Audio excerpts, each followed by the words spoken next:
So Neha, thank you so much for taking the time to speak with me today. I know you're always incredibly busy and on incredibly tough things as well. Just to set some context up for everyone watching, you've had over a decade of experience campaigning for social change, which is, I guess we spoke about it briefly in our last chat. It's not sort of work that chooses you. It's actually work that chooses you rather than you choose the work.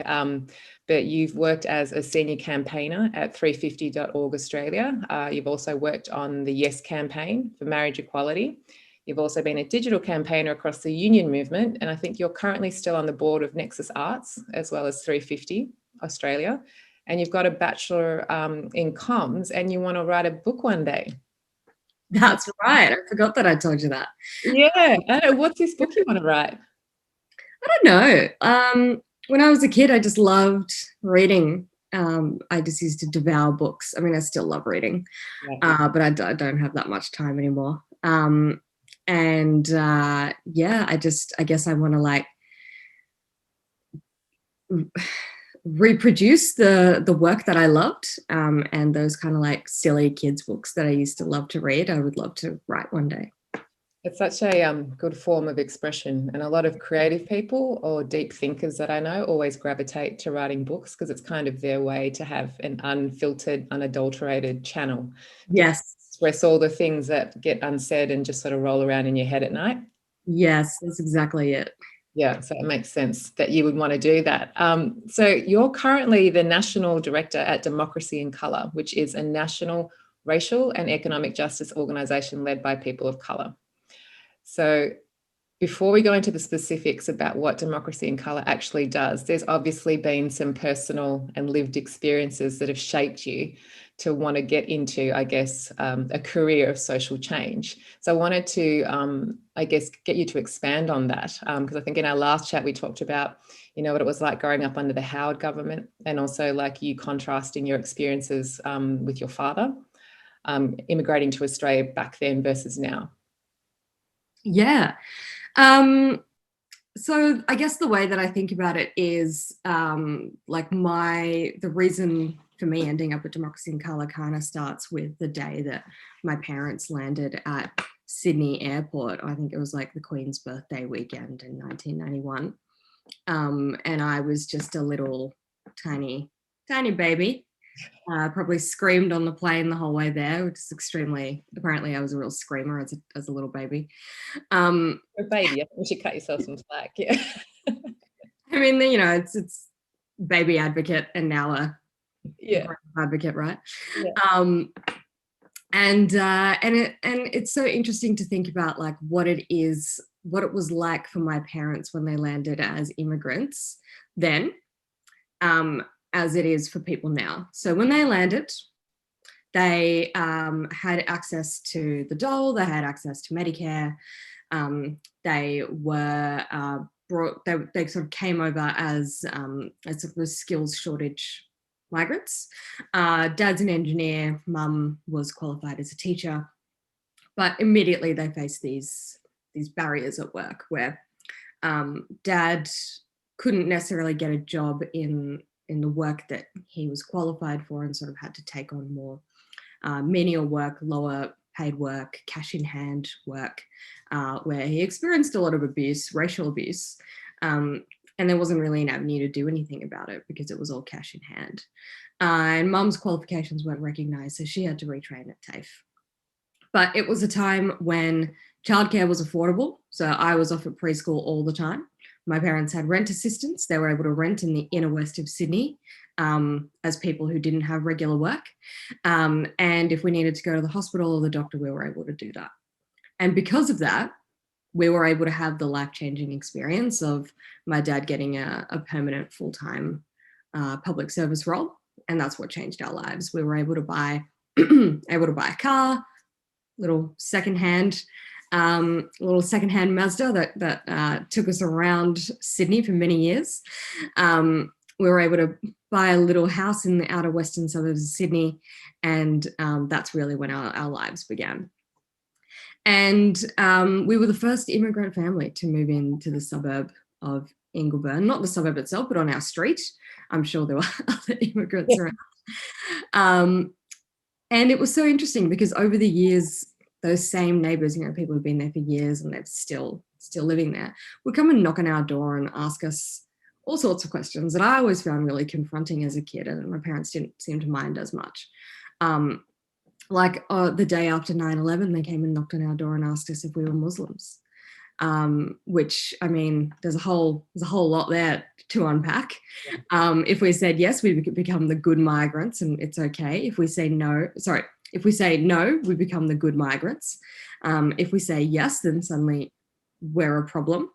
But why should our religion impact who we are as the people that they've known for many years living on that street? So yeah, there was a lot there that I really struggled with. But one of the major moments for me, I think, was being really quite young and maybe 7 or 8 years old. I would kind of walk to school every day, just down the road, and I would see like Australian flags in people's houses, and I'd kind of be like, yeah, Australian flag, Australia, cool country, I like it here, it's my home. Great, other people like it here.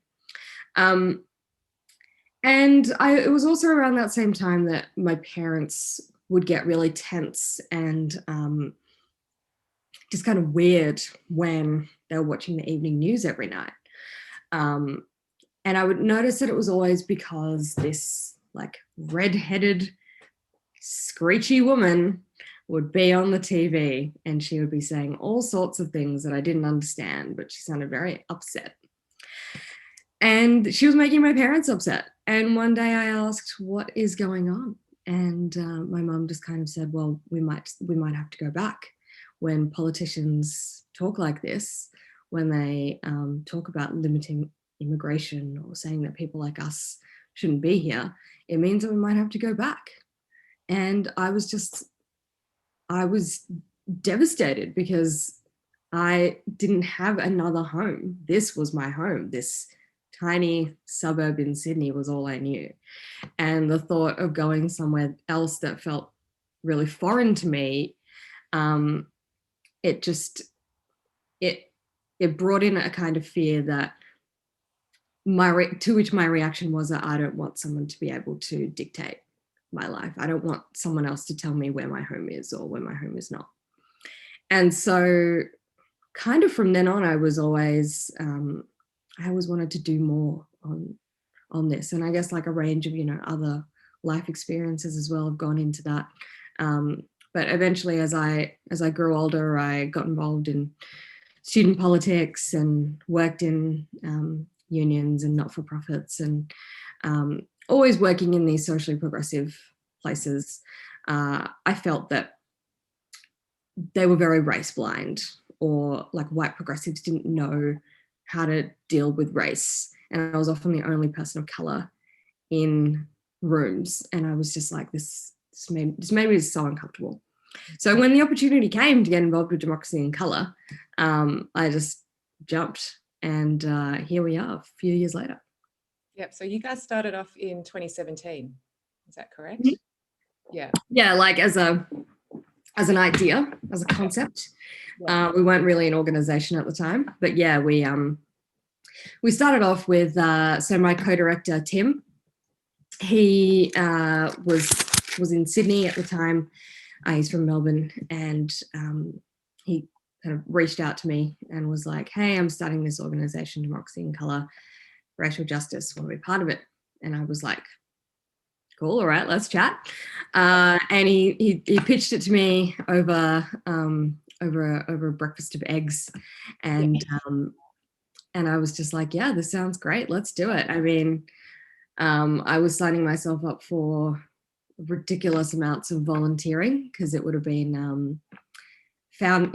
like doing the foundational work to really start the organisation up, but there was nothing else I wanted to do with my spare time, and so there we were. Yeah, because like your experience, I think, is probably like, well, I guess a lot of people would empathize with it. Us third culture kids that have come from, you know, other countries and grown up in Australia, because like similarly, like everything you said resonated with me, because I came here just going, this is home now. I immigrated here from Malaysia when I was 4, and I didn't have any self-consciousness about fitting in or belonging. But then as you sort of get a little bit older and the world starts to give you clues to tell you, oh, maybe you're not wanted here, or maybe they don't want you here. And I think, you know, similarly, I didn't really understand what was going on. I think I'm a little bit older than you, but still I was quite young to try and understand what was really going on with what Pauline Hanson was actually saying. But I knew my parents were very upset. Yeah. And I think that caused them to overparent. I think a lot of migrant parents overparented us, you know, from a place of fear to keep us safe. And, you know, it was always about reminding us to be better, smarter, always keep your hands in the bus, don't cause a fuss, just keep your head down, do what you got to do to get by, which, you know, we know now a couple of decades later, the kind of trauma that inflicts on your developmental state of mind and your sense of self-worth and all that sort of stuff. So similarly, my mother as well, she was teaching STEM all the way back in the 70s, like she was a computer programmer in COBOL and stuff. But when we came to Australia, there was no pathway for her into doing that. And obviously her English wasn't amazing. So she kind of opted out and decided to work at Meals on Wheels, which is a huge different like step to where she was going as a computer programmer. So like my mum was the same. She ended up working in early childhood education, migrant resource centers, like completely different from what she was doing in India. But yeah. And it's not to disparage those industries, but it was a very different trajectory because the opportunities for them to pursue that were cut off, or the support for them to do that wasn't around them at that time. And I don't necessarily think they are still. But which kind of like leads me to the next question in terms of the importance of the work that Democracy in Colour do, particularly today. Like, couldn't be more important today than it always would have been important, but even right now we seem to be as a society at a tipping point where and we've seen it play out in real time in the US, which is sort of like really revealed some uncomfortable truths about where we're at. So it's sort of like we're at a juncture where we got to decide to dig in and collectively solve this together or keep ignoring the issue, because, you know, when I was like sort of researching your website and some of the literature you gave me, like there were some really alarming facts that underscore why the work you do is so important that I didn't know. I knew it existed, but I didn't know to the quantitative extent that it was impacting people. Like, so like in the strategy deck that you sent me, like I didn't know that 50% of, you know, people of color experience racism in their lifetime in Australia.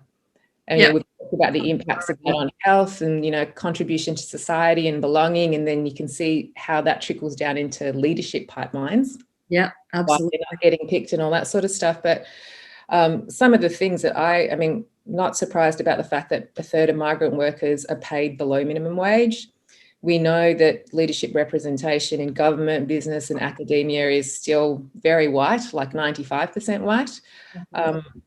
What I didn't know, which was really upsetting, was that Australia incarcerates the highest number of Indigenous people in the world, and that since 1991, the 1991 Royal Commission, over 430 Indigenous people have died in custody. I knew it was in the 400s, but I didn't know it was growing at such a rate of knots, and that 40% of children of colour experience racism in schools still today in 2021, and that as of 2019, so 2 years ago, 50% of child suicides were First Nations kids. Yeah, it's an absolute shame the way that this country continues to, it's First Nations people often refer to it as the ongoing colonial project, the White Australia policy was abolished, but the criminal justice system, the cops still target Aboriginal kids, especially. Aboriginal kids are still taken from their parents and their families and their communities by the Department of Family Services and put into other homes, which is just another form of the stolen generation. And we see in the NT as well, the rates of incarceration of kids and the way that kids are treated in what are prisons, not juvenile centres, they're actual prisons. Like the UN has condemned Australia for this. And it's just a demonstration of ongoing racism, both like not by white people, but also by like migrant settlers like us, where many migrants, like it's not uncommon. It's not an uncommon thing to kind of go, well, I'm better than that group over there, and therefore, like, I'm going to carve myself into this space and make that my space. But it's absolutely not the way that we're going to end racism. We're going to deal with structural racism. The only way we're going to deal with it is by standing in solidarity with First Nations people and backing them in the moments when they need people to show up and do the work. So that's a big part of our work as well, and just like figuring out what we need to do as people who experience racism, but also as settlers on stolen land, what that means for us and where we need to show up and how we need to show up. Yeah. So like, I mean, obviously you guys are about systemic change, not just sort of one-off, workshops and awareness training. So I think that, fundamentally though, there seems to be a root cause of the problem for why there isn't more momentum or progress in this space. And it seems to be particularly in Australia is that we're still not widely acknowledging that systemic racism exists. Absolutely. So yeah. I'm wondering why you think that is and what we need to do in order to get on with actually fixing the problem. Yeah, like so much of it ultimately I think stems from the fact that it's not in the interests of white Australia to tell the truth about what happened, to tell the truth about how we all came to be here on this land, which I think is very different to the US, where, firstly, the way that white America's relationship to First Nations people in the US is certainly fraught, and in many ways is maybe even further behind than us.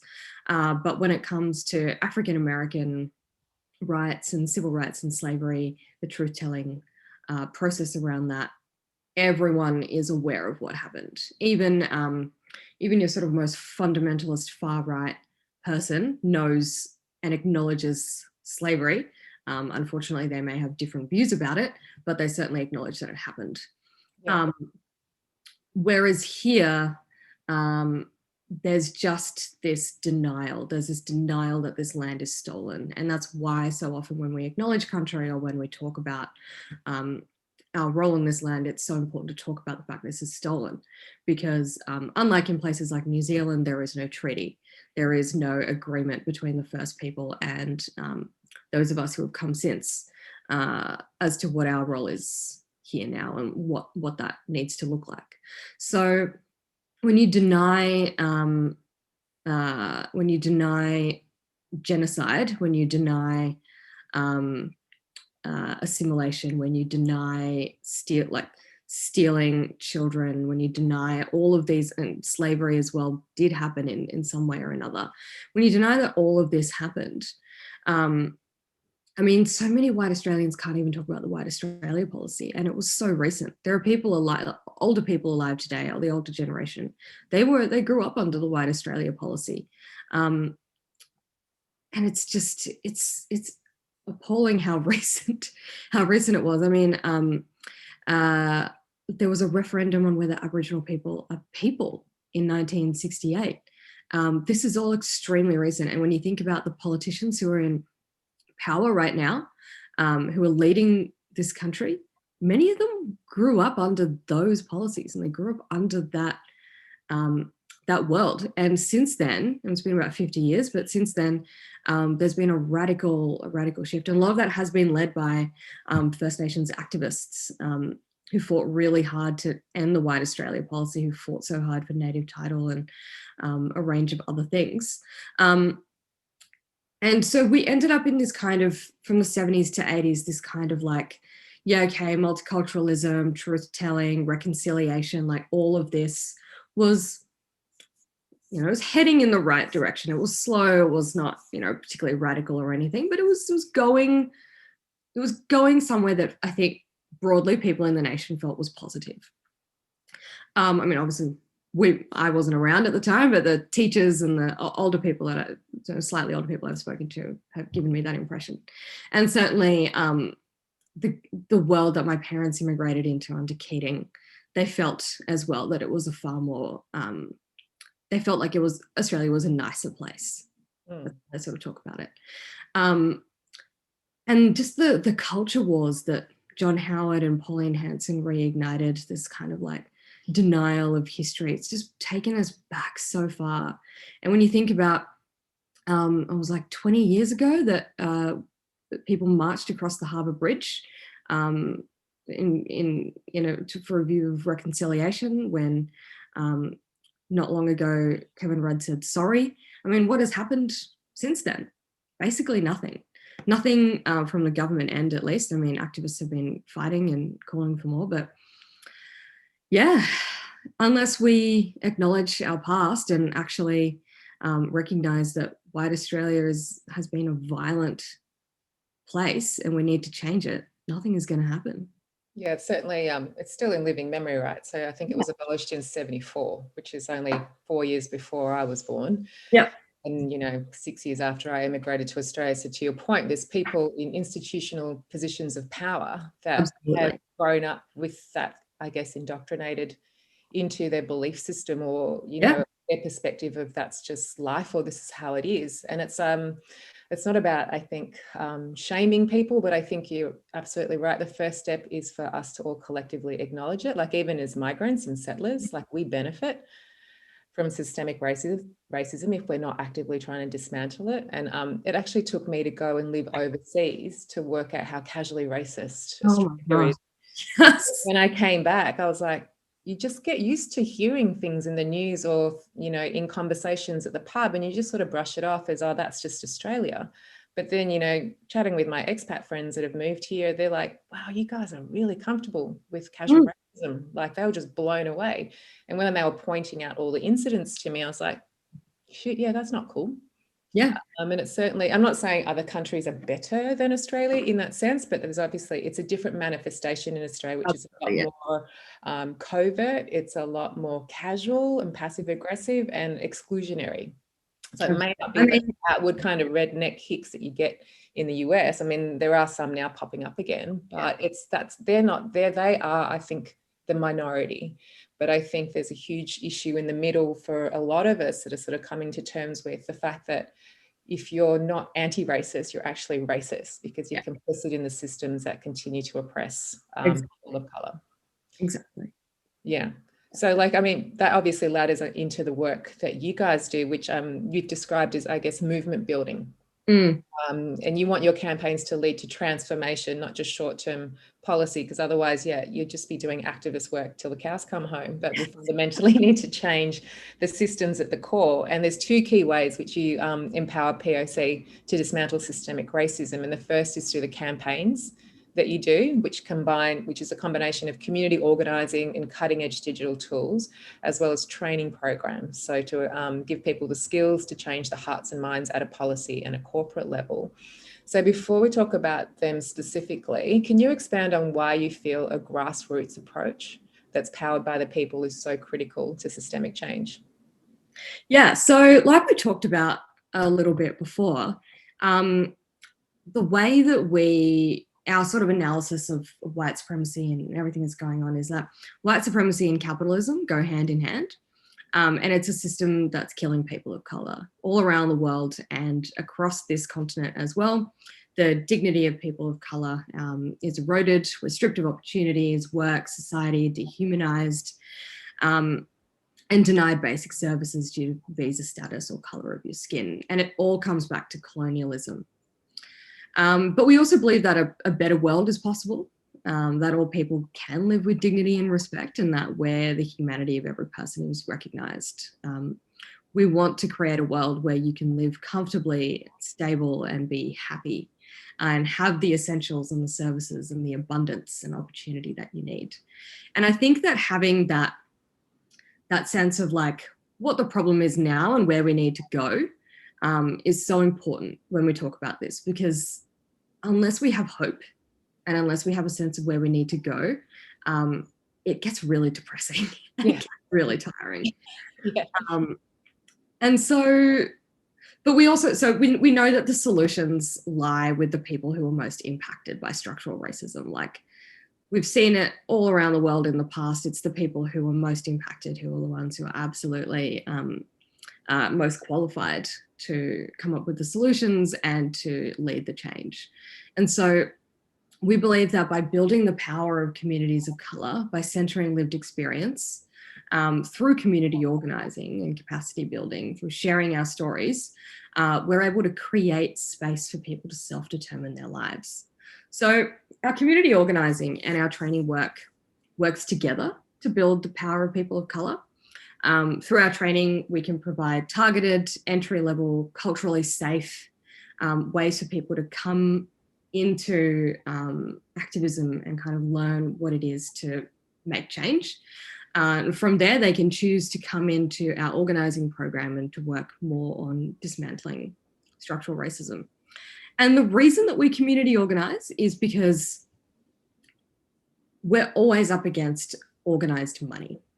So capitalism and white supremacy go hand in hand. I mean, I'm not going to go into like a history lesson here, but for those who are interested, certainly look at the history of colonialism and how it's always been about building the wealth of empire and building the wealth of, at the time, the queens and kings of Western Europe. And so that is organised money. That is, in the past it was monarchs organising the world in a way so that they could hold the wealth. And now in 2021, it's billionaires.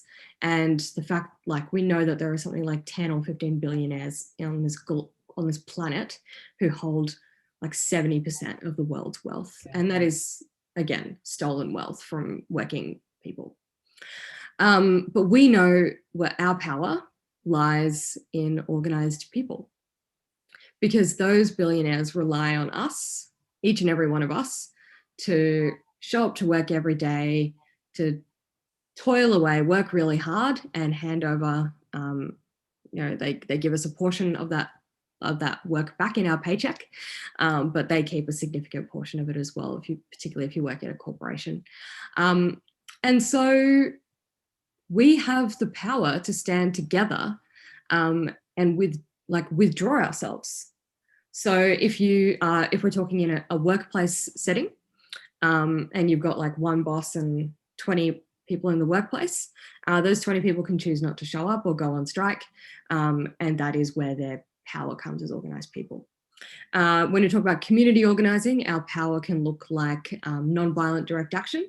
So that can be something like blockading a politician's office, running a peaceful protest, blockading lots and lots of people getting together and blocking like a train or a bus or something like that, depending on what needs to happen. It can look like just a range of things that it can look like. It can kind of be anything where people gather together in a large group and choose to do something. For many people, it's voting. So it can be that a group of people choose to vote a particular way. So that is how we, as a large group of people, can organise and exercise our power.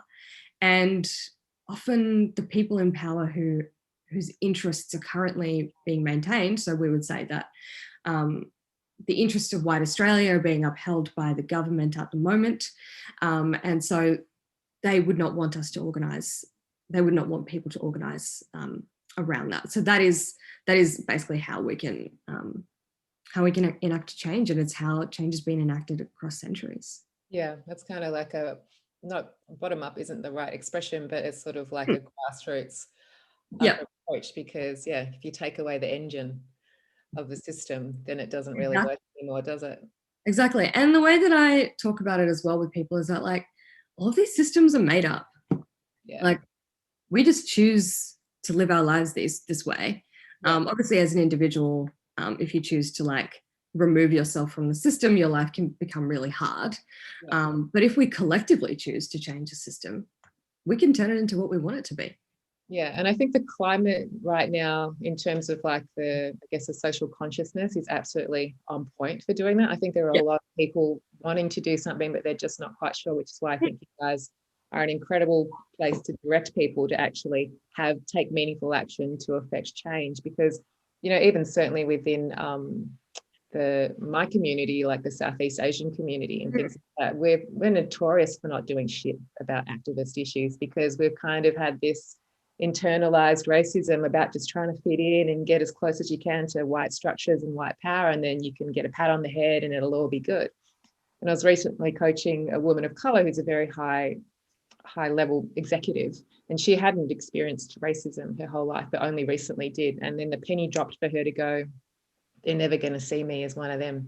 And now she's becoming quite active about what she can do with her position of privilege as a woman of color. Amazing. I think similarly, the conversation starting to have within, you know, my specific ethnic community, like calling each other out, going, you can't just sit back and let these, you know, everyone else do the work. We've got to speak up as well, particularly because of all of the, I guess, the racist attacks against Asians throughout COVID. I think that's really twigged. And I mean, it's, you know, like you said, we've got to stand in solidarity with one another, like whether it's Black Lives Matter or Indigenous rights or absolutely, all yeah, that sort of stuff. So, I mean, getting into the impact you guys have had so far, I mean, you work across a range of campaign initiatives. So as you've mentioned, like some of them are long-term because they're dealing with structural issues around organising allies and building, you know, POC communities.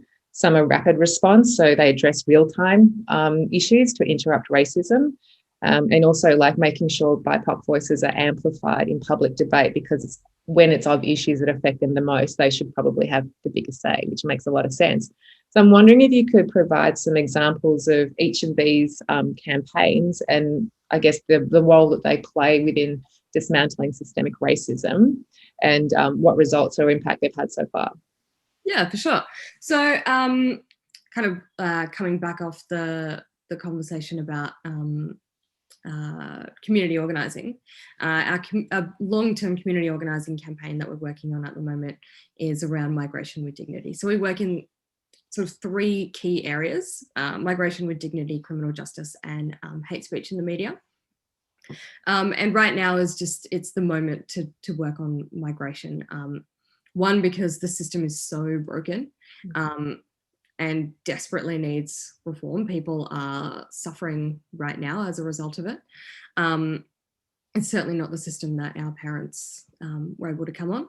And secondly, it's because COVID has really shone a light on the deep systemic issues there. I mean, last year we saw that people were left out of JobKeeper and JobSeeker simply because they were temporary visa holders, or people were told to go home, even though flights cost $5,000 and the borders to their home countries were closed. And the fact that many of those people are actually essential workers. They're people who get fruit and veg to us. They're the people who work in the supermarket warehouses. They're the people who are delivering the food or work in hospitality. And so the fact that we treat people in this way as just a way to uphold our economy as cash cows, as international students. We talk all this stuff about essential workers, but then throw people of colour essential workers under the bus. It just shows you again what White Australia is really about. And so we need to change what that migration system looks like. It means going back, not just going back to what we had under the Keating era, but actually just shifting the whole thing. I mean, this is the time to do it while we have, like right now, migration is at a trickle, and eventually it'll come back. I mean, Australia's economy relies on it. And when it comes back, it could be so much better. It could be something that actually works for everyone, and means that all of us can have a comfortable life. And so what we're doing is we're trying to work really closely with the people who are migrants at the moment. So our community organizer, she's a relatively recent migrant. She's got strong connections to the community, and so she goes out and does a lot of consultation. And in doing so, we're building up a bit of a campaign plan to shift this. And it's all about self-determination and that kind of valuing a stable and happy life. So what that's going to look like on the ground is still to be determined. But in terms of policy positions, it's about like permanency. It's about stability. So not having to fly back and forth from your home country to here on all sorts of like arbitrary visa requirements. It's not about having to take a citizenship test. That's just about, again, reinforcing white Australia. And it's not about forcing temporary visa holders to pay for their own Medicare and pay for their own everything when they are living here, making a home in Australia, contributing to the economy. It doesn't make sense that they shouldn't be able to access the services that we all have access to. Yeah. And then from a more short-term perspective, the rapid response work that we do, a lot of that at the moment is really geared around our Hate Is Not News campaign, which is about ending hate speech in the media. So we know that the Murdoch media, in particular News Corp, is so much of the reason behind the hate speech and the culture wars that we have in this country, and part of the reason why we can never have an actual national conversation about anything that matters, because you see the cover of the Daily Telegraph the next day and it's just some absurd cartoon, and that's what becomes the news.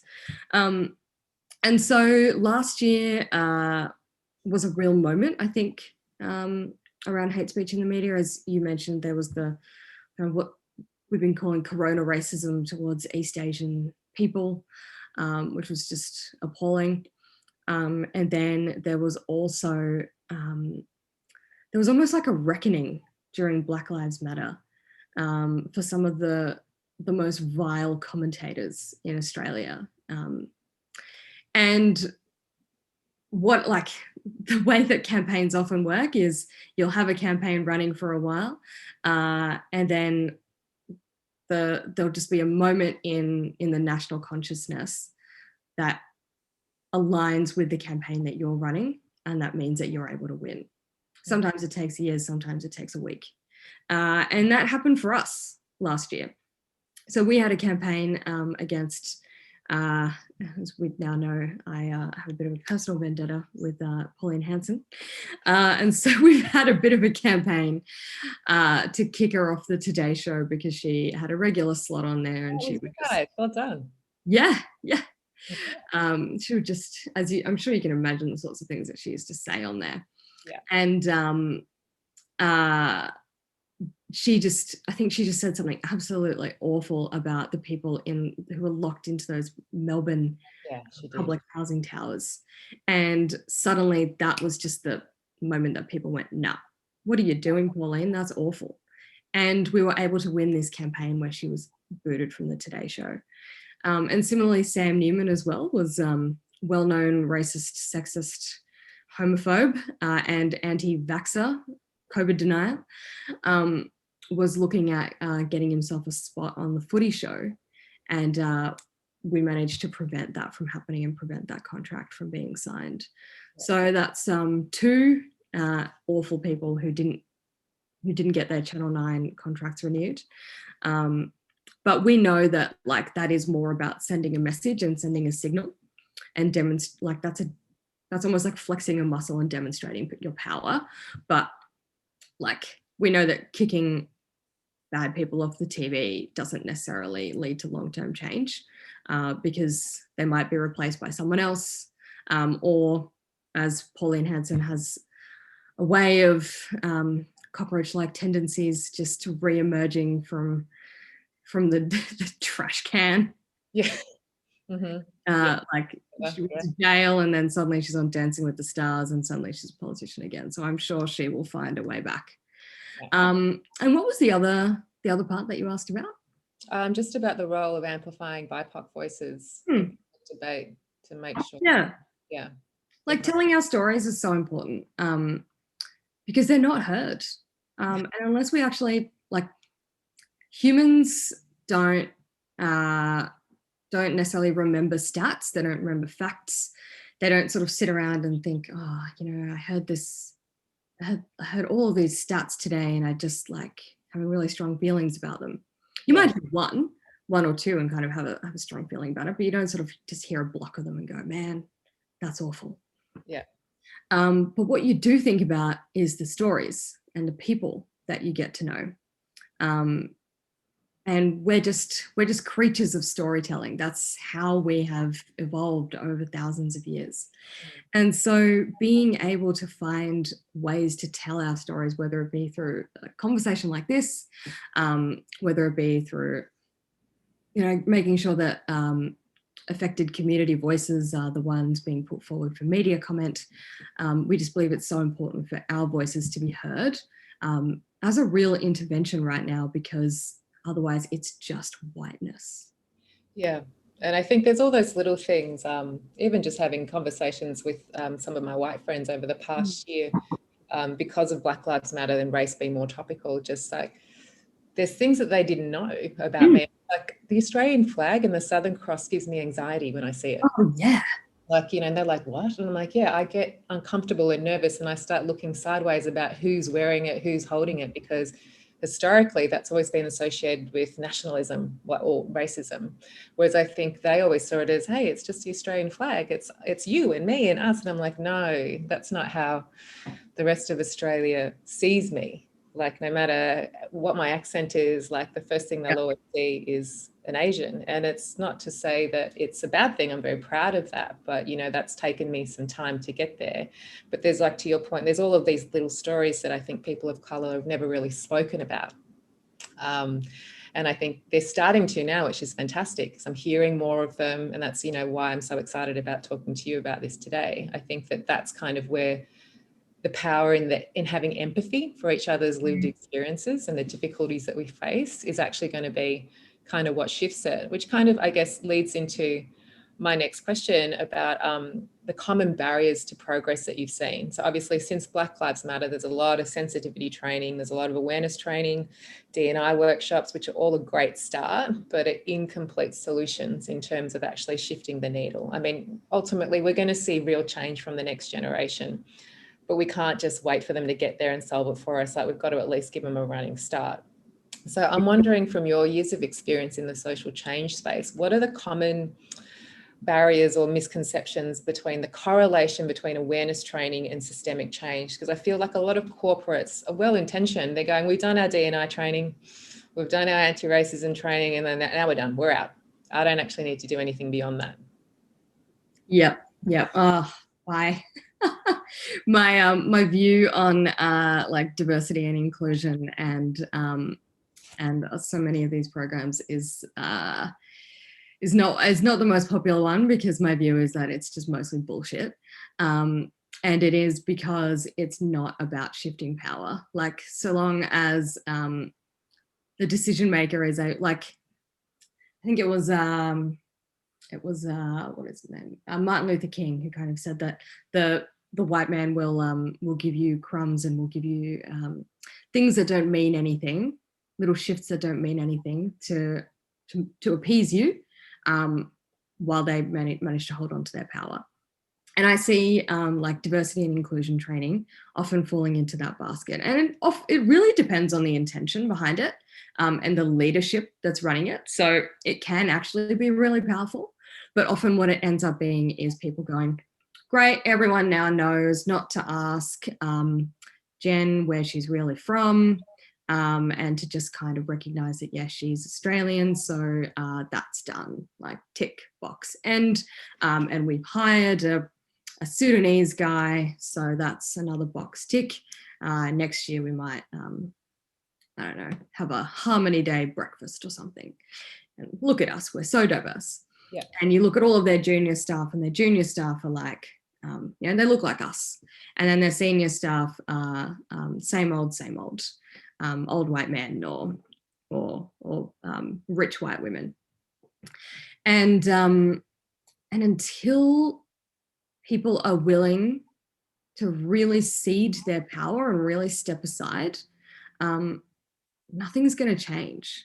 So I've met some white people who are working really hard to figure out like how they can fundamentally change their organizations, and they're in positions of leadership, you know, they're CEOs, and they're kind of going, right, how do I make sure that the next person who takes over doesn't look like me, doesn't sound like me, what's required to get to that point? And I think that work can be really powerful, Because if you're leading a climate change not-for-profit, for example, why isn't the leadership First Nations? Like, as the people whose land that we are on, why is the CEO another like white woman?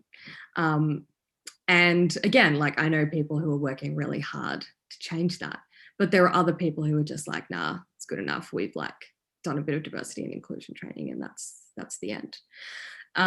So I think it really depends on your intention and where you want to take it, and how, like, ultimately how committed you are. Because for a white person, really, anti-racism work, like it is a progression, and people like need time to get there. So I understand if like me saying this would feel really confronting for someone. So sometimes it's a matter of taking your time. But I think think about the positions of power that you have, positions of power where you are. Think, am I actually the best person for this? Sometimes you are the right person for it, and that's fine. But sometimes the issue that you're talking about or where you're at isn't about you, or the future for that company doesn't look like you. And so that's when it's like, all right, we actually need to change this. And what's that look like? So one intervention that we have is our People of Colour Placement Program, which gives, it's almost like a traineeship or an apprenticeship. It gives people of colour a foot in the door in these advocacy organisations that, you know, you've either got to volunteer or know someone, or there's just like all sorts of problems that mean that they end up being really white. And again, it's like organisations that really shouldn't be. They're like refugee organisations or climate organisations, and you're just like, why is this the case? Yeah, because there is a lot of talk about allyship at the moment, and I guess there's a spectrum about what that looks like in terms of, like, you know, just, I think there's the founder of Reddit, Alexa, stood aside. He took his place out of the board, so a black man could take his position. So that's kind of in line with what you're saying. It's like, exactly, give someone to do that. But then there's other ways as well that people in positions of power leadership can use their platform. Like, I mean, Joaquin Phoenix last year at the Oscars and the BAFTAs, and even Marlon Brando in 1973 used their acceptance speeches as a platform for equity and inclusion. Absolutely. The JP Morgan guys last year doxed all their executives' pay for not having made any progress in and around diversity and inclusion. So there's a range of that going on. So, but it feels like what I'm hearing from you is that the real kind of allyship here is actually going to the root cause of why you're not getting in, you know, diverse people into your organization for a start. So what about the culture of your organization is not conducive for them? That's right. To come for a start, and then also stay, and then also ascend into leadership positions. And I think the fear of that is that for some of them is that it's a zero-sum game. It's either me or it's them. Whereas I think a lot of the times it's actually like, there's a lot to do in this world. Like, you know, we need all of us in there. So like, it's not an either or. It's just that it just means that the front seats of the bus aren't just for you. They're for other people now. Yeah, like your company, your organization look like the street outside. Yeah.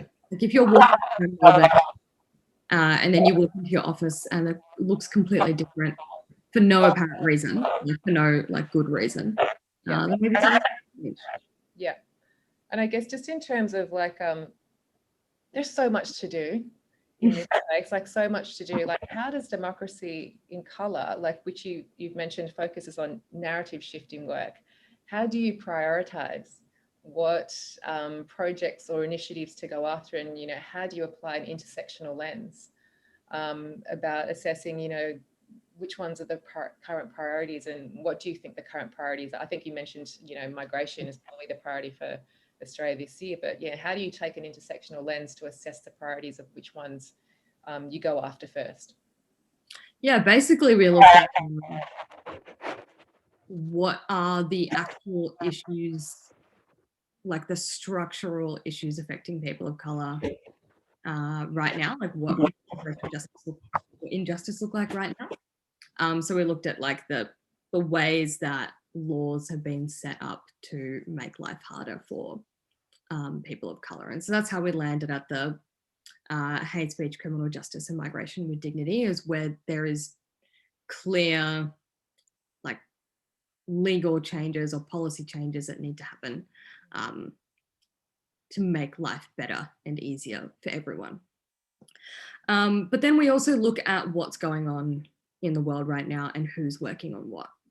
So when it comes to criminal justice at the moment, a lot of our work is actually standing in solidarity with First Nations people or with sort of other organisations who are leading a lot of this work. When it comes to hate speech in the media as well, a lot of it is really reactive and responsive. So it's kind of like, it sort of will go a little bit dormant for a while and then pop back up again when something is making news. It's just one of those things that it only really works effectively in that kind of rapid response way, we found. And then having a grassroots, like having a grassroots-led movement, it must be representative of the people most affected. And often the people most affected are really different to each other. They're queer, they're women, they're people with disabilities, people from all over the world, all walks of life. And so if your grassroots engagement is genuine, then it often will look like the people affected. And the other thing as well is we've got a bit of a statement of values, and that statement of values is one that we've put together with our grassroots teams. And it's sort of something that we all agree on, where we're going, yep, this is something that we, we all come into Democracy in Colour with an idea of like, being anti-racist and liberationist and all of those sorts of things. And that again leads to a more intersectional approach. Yeah. So for the, I guess the organisational leaders that have, I guess, hit that tipping point, they're committed. They're like, yep, we acknowledge that systemic racism exists. We acknowledge that we're part of the system. And I include people of colour within that as well. We acknowledge that we're benefiting from a system that oppresses other people, particularly Black and Indigenous people. I want to be part of the solution. How can people support what you're doing? Because like you said, what you guys are doing doesn't stack up even in the same ballpark as organised money. So like, I mean, I know that you guys have solidarity programs, you've got bystander intervention workshops, and you also take donations, which is great. Can you talk a little bit about how, people could actually support what Democracy in Colour are doing, whether it's at an individual level or an organisational leadership level? Yeah, absolutely. There are a lot of ways to support our work and to work with us, which is one of the most important things. So the way we break it down is whether or not you're a white person or you're a person of colour when it comes to engagement. So if you're a white individual, one of the best things that you can do is be part of the Solidarity program. For as little as $30 a month, you can be part of a collective group of white people who are working really hard to unlearn a lot of what society has taught them. People in the program are kind of at all different stages. Some people are like really radical and are like, yeah, I know they know what they're going to do in the anti-racist space. And other people are just like really new to this stuff. And they're kind of going, I know that I need to do something, but I don't know what to do. And I think the most important part about it is that it's a safe space. So it's a place for, as a white person, to come into and be like, I don't understand this thing, or I don't understand why I can't say this, or why this is a problem. And you can actually ask that in like our Facebook group or at one of our workshops, and people will come to you with kindness and will take you on the journey that they went on and like work with you on that, which also takes the labor away from people of color who often get asked these questions all the time, and we just don't want to deal with that. Yeah. And so, there's workshops, there's trainings, there's the Facebook group, there's kind of reading that you can do as part of that program. If you are a business or an organisation, you can sign up for our anti-racism work, and we do sort of bespoke anti-racism trainings for those organisations, which is really geared towards that systems change that we were talking about. You can be part of our People of Colour placement program. If you're an advocacy organisation, you've got a job coming up, get in touch and we can talk about how we can make that a job for a person of colour. If you're a person of colour, you can volunteer. But if you don't have time to volunteer, that's all right as well. Join our mailing list, and also you can sign up as a donor. Yeah, it's incredible. And I think that I'm so grateful. I was so happy when I found out you guys existed. And I think that you're incredible as a human being. And I think the work you're doing is incredible. And I just want to make sure everyone knows about Democracy in Colour and about you and Tim and what you're doing. And I hope that they get involved, whether it's at an individual level or a business level, because I mean, for me, it's a no-brainer for them to get involved with you guys. You've done all the hard work, you know these topics so deeply, and there's such a complex infrastructure surrounding each of these social issues. So they can literally shortcut to getting on with the solution just by working with you guys. So I just wanted to say thank you so much for your time, and thank you so much for everything that you do for us as personally from me as a woman of colour, and also on behalf of, I guess, I'm pretty sure every person of colour in Australia. Thank you for everything you do. I know it's not easy work. I know there's weeks where you just literally want to lie down and not get up again, but I'm so grateful that you do. And I'm so excited about all the impact you've had. I didn't know about that. And I'm excited to hear about the impact that you're going to have in the future, because I think, you know, the time is now. Absolutely. So I just hope that everyone gets on board and gets behind the work that you're doing. No, thank you so much, Jen. I really enjoy chatting to you. So I hope that we can keep talking. And as always, like this is a collective thing. So we've all got a part to play. And if anyone ever feels like they're not doing something about it, they probably are, and they can do more. Yeah, 100%. And if there's anything I can do to help, please let me know. And yeah, absolutely. Let's stay in touch. Yes, let's. Cool. All right. Well, meanwhile, have an awesome weekend. Go lie down. Take a look off. Thank you so much. Okay. See you soon. All right. Bye. Bye.